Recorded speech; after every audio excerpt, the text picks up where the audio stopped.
Grade. So today we are going to do a little lesson on perimeter. Okay, so this is on page 242 in your math packet, and it's the one with all the shapes at the top with all the numbers. Okay, so perimeter might sound a little scary because we've never done it before, but it's super duper easy, and I'm positive you guys will be just fine. Okay, so if you look at my silly picture of a swimming pool, okay, so look at my pool.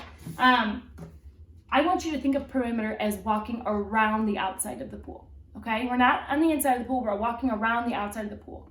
Okay, and so we are going to find out how long of a distance or how long you might be walking if you walk around the entire thing. Okay, so if you look right here, this side of my pool is 100 feet.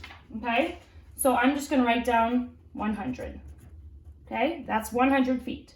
This side, it says it's 80 feet. Now, second grade, because this is a rectangle, we know that these two sides are the same, and we know that these two sides are the same. So this is also going to be 100 feet, and this is going to be 80 feet. So if I add that all up, I'm going to walk 100 feet this way, 80 feet this way, another 100 feet this way, and another 80 feet this way to get back to where I started. And that would be me going around the entire pool. So then when I add it up, that gives me 360 feet. We have to make sure we use that unit, feet, okay? Now, second grade, when we look at our actual math sheet, this is even easier because the numbers are not 100 and 80 and 50. They're not big numbers, they're super small numbers. So right here, when it says to write the perimeter, this triangle is 5 centimeters on this side, okay? So if you measure that, that's 5 centimeters. This is 5 centimeters, and this is 7 centimeters.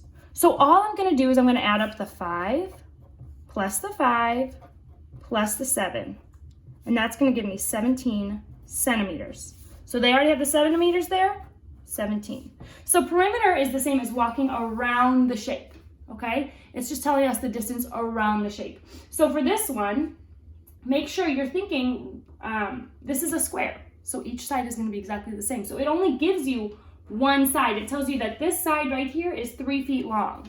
But it doesn't tell you these sides, but it's a square. So we know every side is exactly the same. So every side will be 3 feet long. And then second grade for this one, this is a little different than what we normally do when we talk about division. So if you look at this problem, it says this symbol, it has 10, and then this funky symbol and 70. This is the same thing as 70 divided by 10.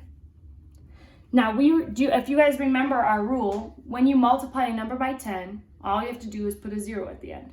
Well, when you divide by 10, you're just taking away a 0. So because we're dividing by 10, we're just going to put our 70 here and take away the 0. And that is our answer.